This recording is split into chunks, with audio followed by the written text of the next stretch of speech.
자, 오늘 하나님께서 우리에게 이렇게 질문합니다. 우리 크게 한번 따라해 봅니다. 청함받은 자이냐, 택함받은 자인가? 말씀의 말미에서 나는 청함받은 자인가, 나는 택함받은 자인가? 이 주님의 질문에 오늘도 믿음으로 답할 수 있기를 바랍니다. 마태복음 21장 23절 이후에 예수님께서는 계속해서 세 가지의 비유를 들어서 메시아를 거역하는, 예수 그리스도의 메시아 되심을 거역하고 있는 바리새인들과 서기관들에게, 대제사장들에게 그들이 알아듣도록 비유를 설명합니다. 첫 번째는 두 아들의 비유입니다. 이 두 아들의 비유를 통해서 예수님은 맏아들로 비유되는 바리새인과 서기관들에 의해서 거부당하셨습니다. 두 번째, 포도원의 비유를 통하여서는 악한 농부에 의해서 예수님은 거절되었습니다. 그리고 오늘 본문 혼인잔치의 비유를 통해서는 먼저 청함받은 자들에 의해서, 아이러니컬하게도 청함받은 자에 의해서 예수님께서 메시아이심이 거절되는 그런 이야기를 소개하고 있습니다. 오늘 본문은 혼인잔치를 베푼 한 임금과 이를 거절한 사람들의 행동에 관한 이야기인데, 오늘 이 말씀을 제3자적인 입장에서만 바라보면은 사실 저와 여러분에게는 은혜될 것이 아무것도 없습니다. 한 혼인잔치를 베푼 임금님을 바로 하나님으로, 그리고 이것을 한때 거절하였던 바로 그 청함받은 사람을 우리의 모습으로 생각한다면은 다시 한번 영적인 긴장감을 가지고 하나님의 말씀을 들을 수 있을 것입니다. 우리 한 절 한 절 말씀을 읽으면서 말씀의 은혜를 나눕니다. 2절 3절 말씀 읽어봅니다. 시작. 천국은 마치 자기 아들을 위하여 혼인잔치를 베푼 어떤 임금과 같으니 그 종들을 보내어 그 청한 사람들을 혼인잔치에 오라 하였더니 오기를 싫어하거늘. 아멘. 주님은 우리의 신랑이며 우리는 주님의 정결한 신부임을 믿습니까? 주님은 우리의 신랑이십니다. 그리고 우리는 명색이 주님의 정결한 신부라고, 내가 그렇게 이야기한 것이 아니라 하나님께서 그렇게 말씀해 주셨습니다. 그러므로 주님의 초대는 신랑으로서의 초대입니다. 사실 이게 은혜입니다. 죄인된 우리를 주님과 동등한 신분으로 간주하여 주는 바로 축복의 초청인 것입니다. 이 말씀을 세 가지로 요약하면 다음과 같습니다. 지금 혼인잔치를 배석하고 사람들을 청하였다는 것은 어둠 가운데 있었던 사람들을 바로 빛으로 초대하는 것을 의미합니다. 죽음 가운데 머물러 있을 수밖에 없는 인생으로 하여금 영원한 생명으로 인도하는 초대였고, 또 절망 가운데 살아갈 수밖에 없는 우리에게 산 소망을 주시는 바로 초대였습니다. 이 초대장을 지금 주님께서 우리에게 주고 있습니다. 그런데 이 초대장을 전달하기 위해서 오늘 이 임금은 많은 종들을 수차례 보내었습니다. 특별히 많은 구약의 선지자들을 보내었습니다. 부지런히 보내었습니다. 새벽마다 보내었습니다. 그리고 이 종들을 보내었을 때에 마지막으로 하나님께서 하나님 당신의 사랑을 우리에게 보내주셨는데 바로 독생자 예수 그리스도를 이 땅에 보내주셨습니다. 보내주셨는데 십자가에 못 박혀 죽기까지 사랑하시는 그런 모습으로 우리의 삶 가운데 오셨습니다. 즉 오늘 주님의 초대는 생명을 아끼지 않는 초대였음을 우리는 발견하게 됩니다. 자, 그렇다면은 이처럼 분에 넘치는 초대를 받았을 때의 일반적인 반응은 어떠해야 될까요? 제가 잠시 한 3년 정도 인도네시아 자카르타에 있었을 때 한날 자카르타 그 한국 대사관으로부터 초청장이 왔습니다. 아마 대사님이 다른 데로 가게 되어서 이임식을 하는 그런 그런 초청이었는데, 사실 저는 초청받았을 때 의아하게 생각했습니다. 이 초청장에는 보통 보면 상공인들, 그 다음에 그 지역의 유지들, 그런데 저는 한 교회 부목사였거든요.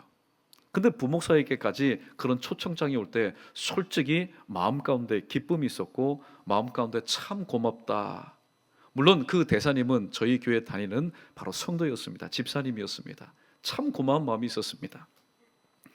만약에 이런 인간적인 감사함과 또 기쁜 마음이 있다거든 하나님께서 우리를 초청해 주셨을 때는 정말로 기쁜 마음으로 만사를 제쳐놓고 그 초청에 우리는 임해야 됩니다. 왜냐하면 우리를 청했다는 것은 내가 바로 하나님의 관심 아래 있다는 것이고, 그 관심은 그냥 일반적인 관심이 아니라 예수 그리스도를 이 땅에 보내셔서 나를 대신하여 십자가에 못 박혀 죽기까지 바로 나를 사랑하신 바로 그 사랑 때문입니다. 또 우리는 감사한 마음으로 응해야 됩니다. 사실 초청받은 사람 아무런 자격이 없죠. 사실 하나님의 그 부름 가운데 지금 목사로서 지금 이 자리에서 하나님의 말씀을 전가하지만 저는 아무런 자격이 없습니다. 아무런 자격이 없습니다. 하나님의 부름에 부응할 만한 아무런 내놓을 것이 없는 자입니다. 그럼에도 불구하고 아무런 자격이 없는 자에게 우리를 부르셨으니 우리는 단지 감사한 마음으로 응할 수밖에 없습니다. 그런데 현실은 너무나 달랐습니다.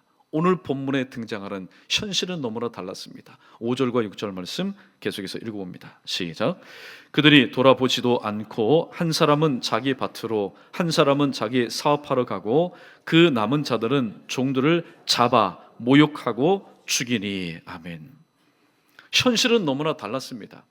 일반적으로 이러한 초청을 받았으면은 기쁜 마음으로 감사한 마음으로 사업이 있든지 또 밭을 샀든지 무슨 일이 있든지 간에 모두 다 내려놓고 응하는 것이 그것이 일반적인 관리입니다. 그러나 오늘 이 임금의 초청을 받은 사람들, 청함받은 사람의 모습은 달랐습니다. 오늘 두 가지로 소개합니다. 5절은 소극적으로 거부하는 사람들을 말하고 있습니다. 이들은 이렇게 핑계를 댔습니다. 내가 지금 밭을 샀습니다. 내 지금 사업이 바쁩니다. 그렇기 때문에 아무리 임금이지만은 당신의 그 초청에 내가 응할 수가 없다라는 겁니다. 이는 생계 문제로 인해서 주님의 초청을 거부하는 것, 어떻게 보면은 인간적으로는 충분히 이해가 됩니다. 하나님께서 우리를 부르셨지만은 내 목구멍이 포도청이라, 내 생계가 너무나 급하기 때문에 그 초청에 응하지 못하는 것, 인간적인 측면으로는 얼마든지 이해가 되지만은 반면에 이런 먹을 것과 입을 것과 마실 것으로 인해서 복음을 멀리하는 것, 하나님을 멀리하는 것은 그것은 어떤 경우에도 합리화될 수가 없다라는 사실입니다. 왜냐하면은 먹을 것, 입을 것, 또 마실 것, 우리가 일상생활 가운데 필요한 모든 것을 우리에게 공급해 주시는 분이 누구십니까?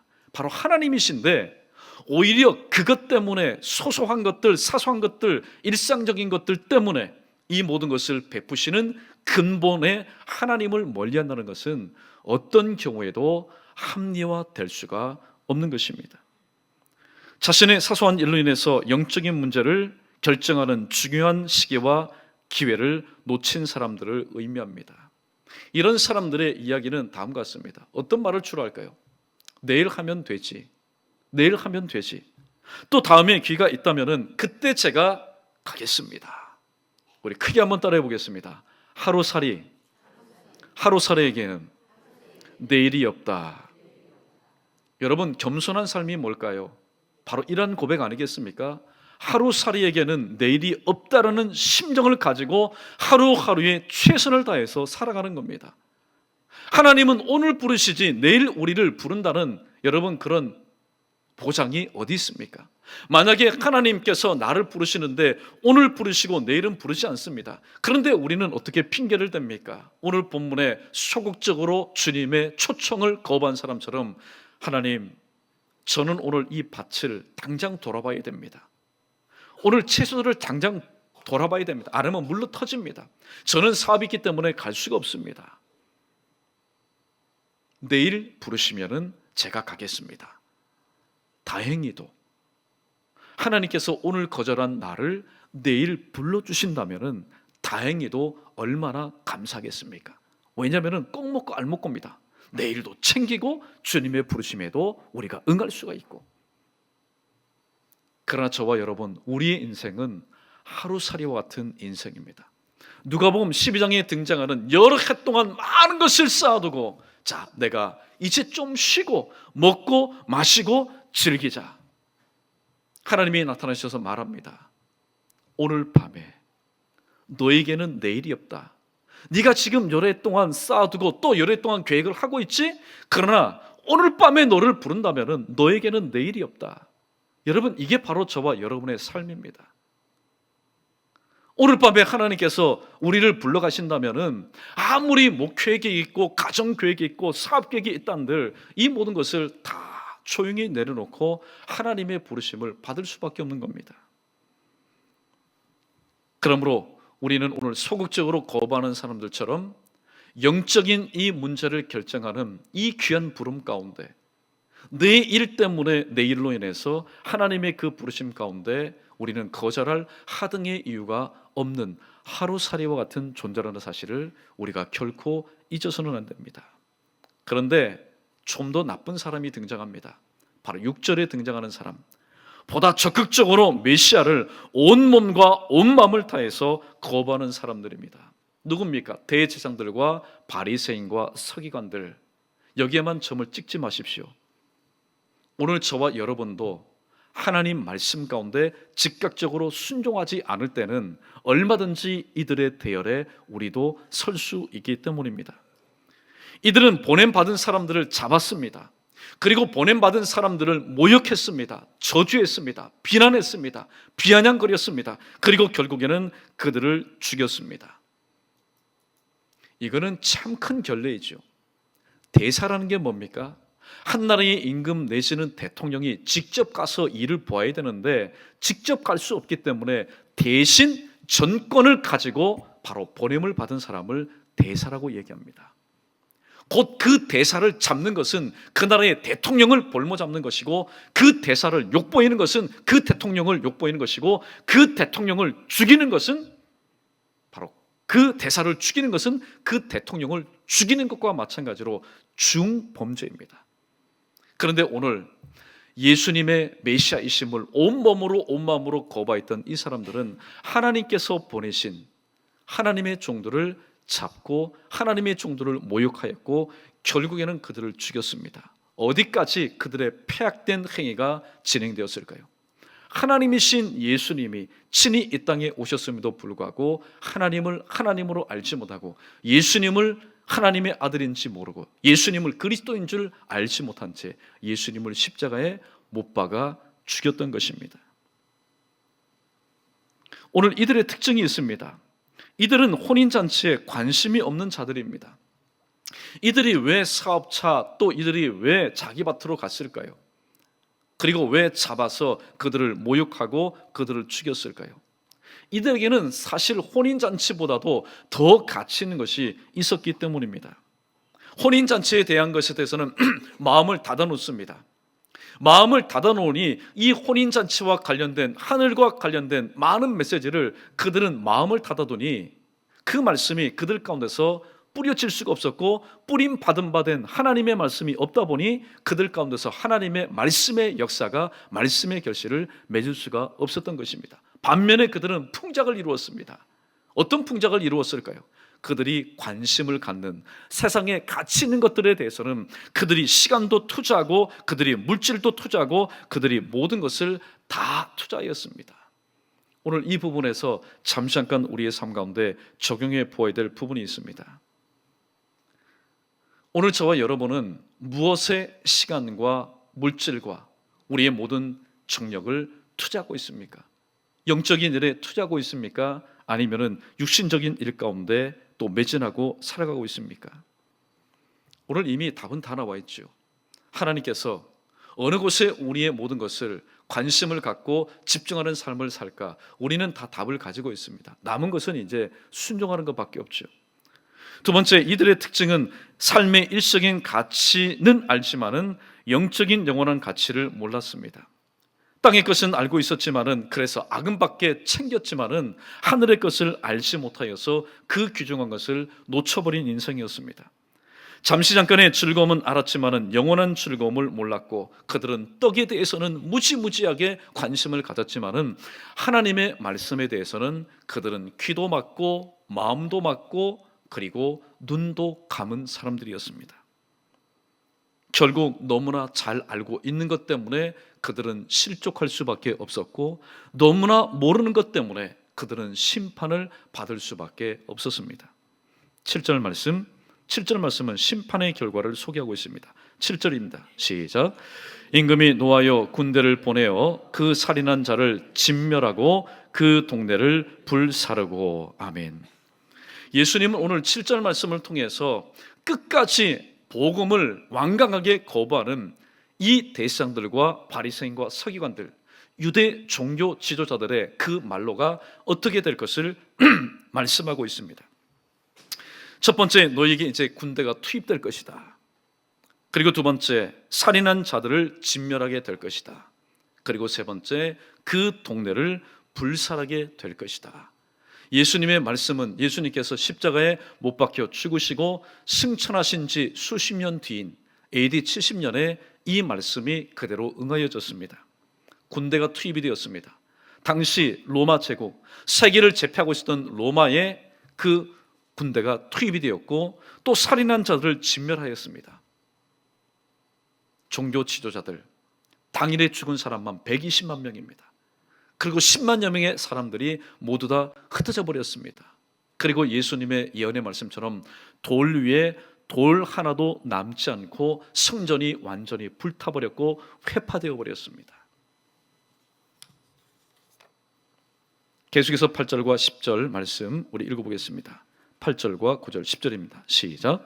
이에 종들에게 이르되 혼인잔치는 준비되었으나 청한 사람들은 합당하지 아니하니 내 거리 길에 가서 사람을 만나는 대로 혼인잔치에 청하여 오라 한대, 종들이 길에 나가 악한 자나 선한 자나 만나는 대로 모두 데려오니 혼인잔치에 손님들이 가득한지라. 아멘.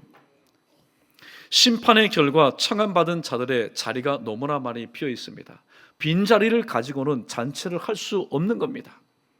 어쨌든 잔치는 손님들이 가득해야 그 잔치가 풍성해지지 않습니까? 그래서 오늘 임금은 말합니다. 가만히 생각해 보니까 혼인잔치는 준비되었습니다. 왕이 생각할 때도 너무나 흡족하게 모든 것이 완벽하게 준비되었습니다. 그런데 왕의 오늘 마음 가운데는 슬픔이 있습니다. 이미 청함받은 사람들은 합당치가 않았습니다. 그래서 종들을 또 보냅니다. 길 내거리로 보내어서 만나는 대로 잔치에 청하여 오라고 말하고 있습니다. 여러분 보십시오. 만나는 대로라는 얘기는 뭡니까? 이 잔치 가운데 적합한 자이든지 아니면은 하자가 있는 사람이든지 불문하고 너희들이 만나는 사람을 잔치에 청하여 오라고 말합니다. 그 중에는 악한 자도 있었고 그 중에는 선한 자도 있었습니다. 그런데 만나는 대로 종들이 순종하여 또 데려오다 보니까 이제는 이 잔치 석상 가운데 지난번에는 빈자리로 인해서 문제가 있었는데 이제는 너무나 사람들이 많이 가득 차게 된 것입니다. 이는 복음의 초점을 거부한 유대인에게서 하나님의 그 생명의 말씀이 이제는 이방인들에게로 넘어가는 것을 의미하고 있습니다. 그런데 한 가지 주목할 것은요, 하나님께서 유대인들을 부르실 때는 어떻게 부르셨습니까? 민족으로 그들을 부르셨습니다. 민족적인 부르심이었습니다. 그런데 이 이방인들을 부르는 모습을 보면은 개별적으로 부르시는 것을 보게 됩니다. 너희들이 가서 만나는 사람대로, 각인대로 주님은 부르셨습니다. 이는 구원이 하나님과 우리와의 1대1의 관계임을 또 암시하고 있습니다. 그도 그럴 것이 누가복음 19장에 보면은 하나님께서는 바로 삭개오라는 사람, 그 개인을 하나님이 부르셔서 구원케 하셨습니다. 또 사도행전 16장을 보면은 자주장사 루디아의 마음을 열어서 바로 사도 바울의 말을 듣게 하였고 구원을 얻게 하였습니다. 그리고 사도행전 10장에 보면은 가이사라의 이달리아 때의 백부장이었던 고넬료, 하나님은 말씀을 통해서 이전에는 민족적인 부름을 받았지만은 이제부터는 하나님의 말씀을 듣고 순종하는 사람, 개인적인 바로 부르심을 하나님은 바로 일으키셨습니다. 그런데 기억할 것은 예수님께서 개인적으로 부르시든지 민족적으로 부르시든 간에 그 예수님을 거절하고 대적하는 사람은 조금 전에 우리가 함께 읽었던 말씀처럼 그들은 이 땅에서는 살지는 몰라도 그들은 멸망당하게 될 것이고, 그들에게 정말로 안타까운 것은 먼저 청함을 받은 사람은 그들은 축복의 자리가 예정되어 있었던 사람들입니다. 예약석이 완비되었던 사람들입니다. 그러나 자신의 그 일도로 인해서, 그 초청 가운데 거절함으로 인해서 축복의 자리를 그들은 빼앗겼습니다. 그러나 그들이 그로 인해서 일평생 동안, 아니요, 영원히 차지하게 될 자리는 바로 이를 갈며 슬피 우는 자리가 되었던 것입니다. 한편 오늘 여기 본문에 보면은 임금이 이제 마음을 좀 넓힙니다. 초청의 폭을 넘으라 내가 좁혔구나. 이제 초청의 폭을 넓힘으로 인해서 오늘 12절 말씀해 보니까 많은 사람들이 자리에 함께 앉았습니다. 그런데 오늘 12절 말씀을 보시면은 임금의 심기를 불편하게 하는 한 사람이 다른 사람 눈에는 보이지 않았는데 임금의 눈에 발견되었습니다. 12절 말씀 이를 염두에 두시고 읽어봅니다. 시작. 이르되 친구여 어찌하여 예복을 입지 않고 여기 들어왔느냐 하니 그가 아무 말도 못하거늘. 아멘. 친구여 어찌하여 예복을 입지 않고 여기에 들어왔느냐. 사실 오늘 제 청함을 받은 사람들은 별의별 사람들이 다 있습니다. 그들 중에는 악한 사람도 있고, 그들 중에는 선한 사람도 있고, 그들 중에는 정신적으로 육체적으로 건전하고 건강한 사람도 있었지만은 그렇지 못한 사람들도 있었습니다. 그런데 오늘 여기 본문에 보면은 사실 이 모든 사람들은 바로 자격이 없는 사람들이었습니다. 잔치 석상에는 임금이 배설한 그 고귀하고 그 구별된 잔치에는 합당치 않은 사람들이었습니다. 그런데 오늘 임금이 특별히 예복을 입지 않고 온 이 사람을 향해서 어떻게 지금 호칭하고 있습니까? 이런 예의 없는 놈, 이런 쓸데없는 놈, 그렇게 말하지 않았습니다. 친구여라고 부르고 있습니다. 이는 이미 그 잔치 석상에 모인 모든 사람들을 이미 이 임금이 파격적으로 대우하고 있다는 사실입니다. 어떤 경우를 막론하고 주님의 그 초청에 응함을 받은 사람들은 예수님의 영접을 지금 받고 있다는 겁니다. 이게 바로 은혜입니다. 어떤 경우에 있든지, 그 사람이 지금 무슨 일을 하고 있다가 부름을 받았든지, 어디에 있다가 부름을 받았든지는 상관이 없이 이것이 주님의 부르심이라고 믿고 그 부르심에 응한 사람은 지금 사람의 영접, 목사의 영접을 받는 것이 아니라 살아계신 주 예수 그리스도의 영접을 받고 있다는 것. 그렇기 때문에 우리는 이 자리에 와서 예배를 드릴 때에 또는 기도를 할 때에 응답이 없다고 해서 내 마음 가운데 무엇인가 기쁨이 없다고 해서 불평원망할 것이 아니라 내가 지금 이 자리에서 예배하고 있다는 것이 예수님의 영접을 받고 있다는 사실이기 때문에 우리는 일상생활 가운데서 감사할 것이 없다 할지라도 예수님 영접 안에 있음을 통해서 우리는 하나님 앞에 그 무엇보다도 더 큰 감사를 할 수 있어야 됩니다. 그런 감사를 할 수 있는 저와 여러분, 우리 모두 되기를 주님의 이름으로 축원합니다. 예수 그리스도를 믿음으로 인해서 하나님의 자녀가 되는 파격적인 그런 대우를 지금 받고 있다는 사실입니다. 그런데 주목할 부분은 이 초대를 받아 잔치 석상에 들어와 앉을 때까지 누가요? 예복을 입지 않은 사람이 초청을 받아서 잔치 석상 문턱을 지나서 사람들이 왁자지껄한 그 자리에 앉을 때까지 그 잔치를 주관하는 사람들도 또 종들도 그 자리에 참여한 사람들조차도 내 옆에 있는 사람이 예복을 입지 않았다는 사실을 아무도 발견하지 못하였다는 겁니다.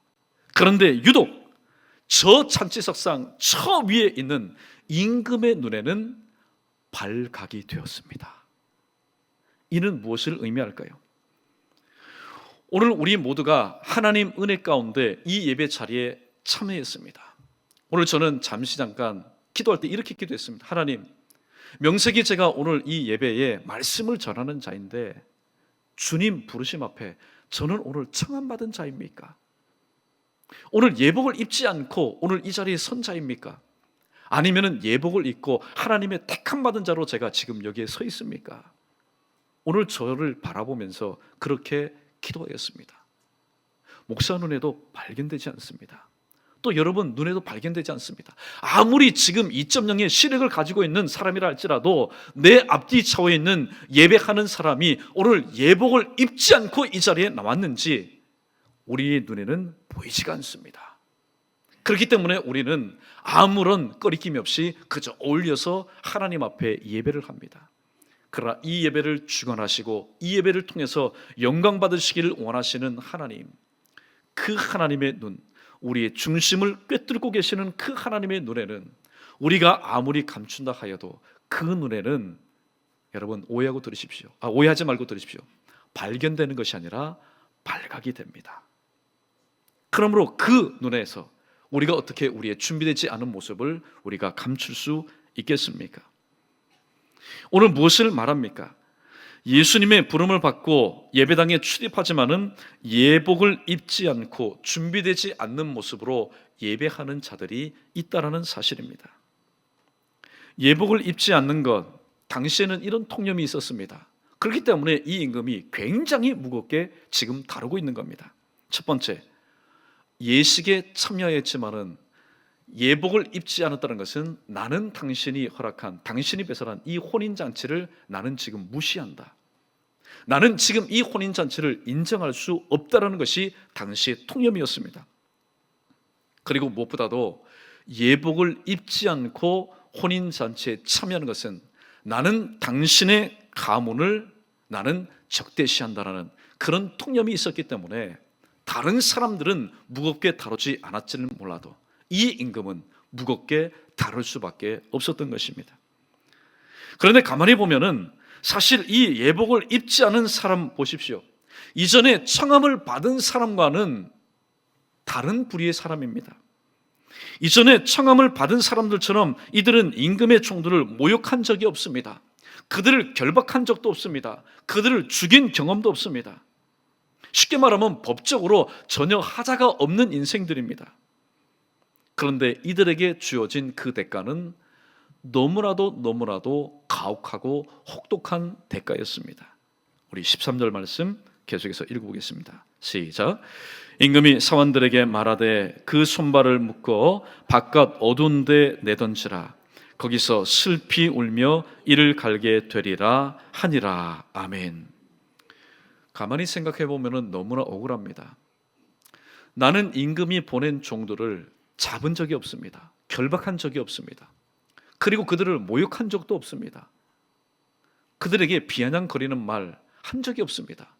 그리고 이 두 손을 가지고 그들을 죽인 기억은 절대로 생각이 나지 않습니다. 그런데 오늘 본문에 보니까 단지 예복을 입지 않고 참여했다라는 이 이유 하나만으로 13절 말씀해 보니까 그들의 손이 결박이 되었습니다. 그리고 두 번째, 바깥 어두운 데 내던짐을 당하게 되었습니다. 잔치석상은 환합니다. 기쁨이 있고 즐거움이 있고 먹고 마심이 있습니다. 그런데 예복을 입지 않은 이로 인해서 그들은 기쁨도 즐거움도 먹거리도 없는 그저 슬픔과 절망만 있는 바깥 어두운 곳에 내어 쫓겼습니다. 그리고 세 번째, 그들은 이를 갈며 슬피 울게 되었습니다. 성경에 보면은 이를 간다는 얘기는 무엇입니까? 원망하고 불평하는 겁니다.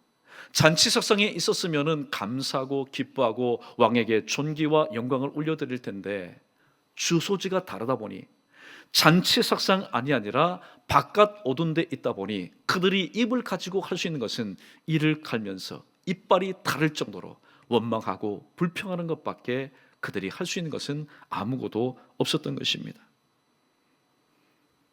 요한복음 8장 32절에 보면은 진리를 알지니 진리가 너희를 자유케 하리라. 사랑하는 성도 여러분, 하나님이 주시는 상상력을 가지고 잠시 한번 생각해 보십시오. 사거리로 나갈 뿐만 아니라 저 개울가에도 갔을 것이고, 또 사람이 없을 때는 그 지경을 넘어서 불가촉 천민들이 살고 있는 곳까지 가서 이 잔치에 오라고 청했을 겁니다. 불가촉 천민입니다. 하나님의 형상으로 태어남을 받았지만 한 번도 사람 대접을 받은 적이 없습니다.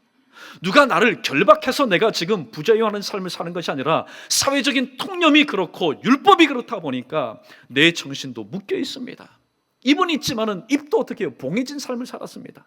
두 손, 두 발이 자유하는 그런 삶을 살았지만은 이 손을 가지고 할 수 있는 것이 아무것도 없었습니다. 그런 사람들이 지금 잔치석상에 왔습니다. 그런데 그 중에 한 사람이 바로 예복을 입지 않은 사람이었습니다. 얼마나 자유한 삶을 삽니까? 자유가 주어진 겁니다. 잔치석상에서는 두 손을 가지고, 두 입을 가지고, 두 눈을 가지고, 두 귀를 가지고 무엇이든지 할 수 있습니다. 하나님께서 허락하신 그 잔치석상에서 즐기면서 기뻐하면서 여러분 찬양도 할 수 있습니다. 그런데 오늘 또 주어진 그 자유를, 예복을 입지 않고 잔치에 참여함으로 해서 그 자유가 지금 완전히 박탈이 되었습니다. 사랑하는 성도 여러분, 오늘 우리의 삶은 어떻습니까? 오늘 주님께서는 세상에 눈에 보이지 않는 여러 가지 얽어매인 것으로 인해서 부자유하는 삶을 살았던 저희에게 진리를 알지니 진리가 너희를 자유케 하리라, 예수 그리스도를 나의 구주로 믿음으로 인해서 하나님은 오늘 또 꼬여있는 삶을 풀어주시고, 우리의 막혀있는 삶을 뚫어주시고, 닫혀있는 삶을 열어주시는 자유를 우리에게 허락해 주셨습니다.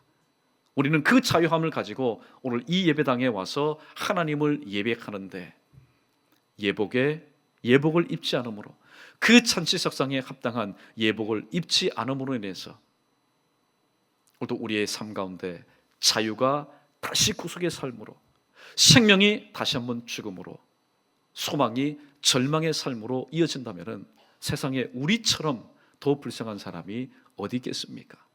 오늘 예수님은 이를 염두에 두시고 오늘 앞에 있는 바리새인과 서기관들과 특별히 유대 종교 지도들의 어른들인 대제사장들을 향해서 오늘 마지막으로 이 말씀을 간단 심플하게 그러나 언중욕으로의 말씀을 남기고 있습니다. 우리 14절 말씀 마지막으로 우리 크게 한번 읽어보겠습니다. 시작.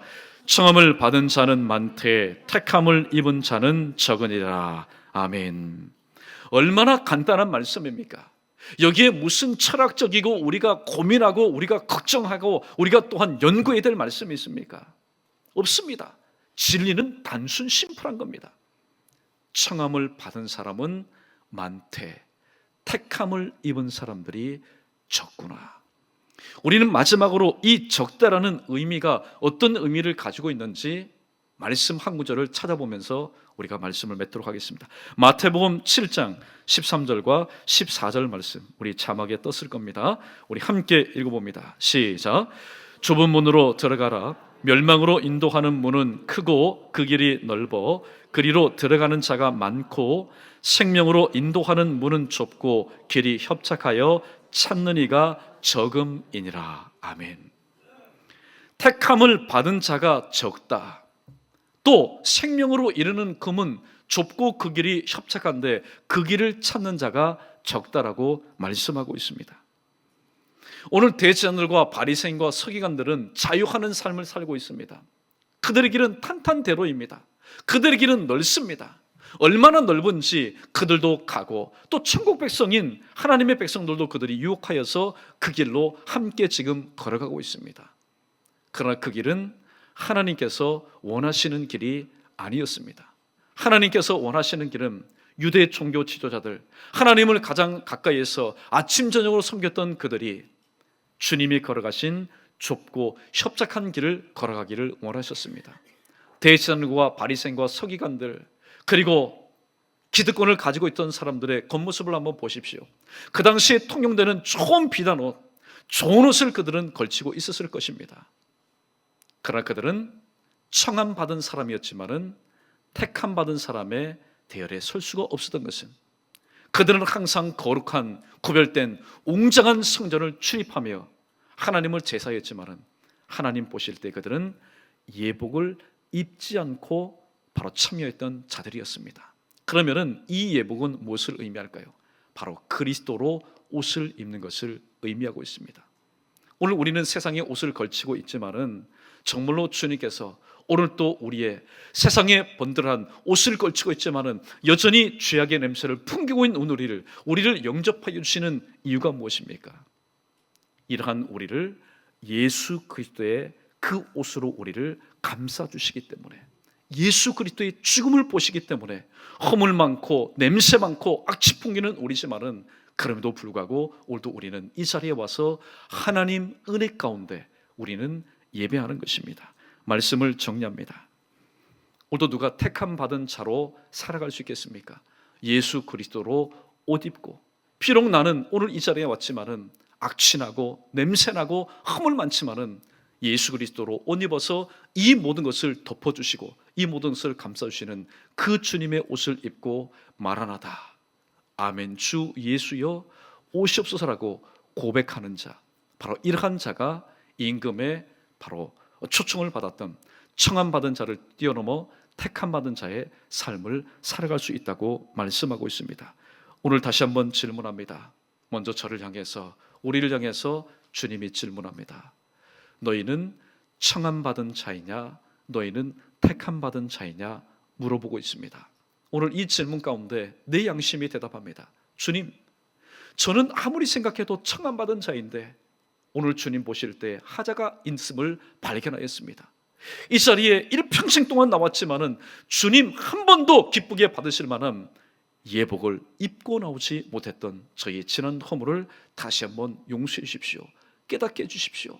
혹시 그런 깨달음이 있다면은 우리 모두 오늘도 사람이 볼 때도 마찬가지지만은 예배를 받으시는 하나님이 보실 때에 예수 그리스도로 옷 입고 주님을 예배하며 또 찬양하며 기도할 때 이 모든 것이 하나님의 기쁨이 되어서 하나님의 영광을 위해서 남은 생에 정말로 뜻깊게 귀하게 쓰임받을 수 있는 저와 여러분 우리 모두 되기를 주님의 이름으로 축원합니다.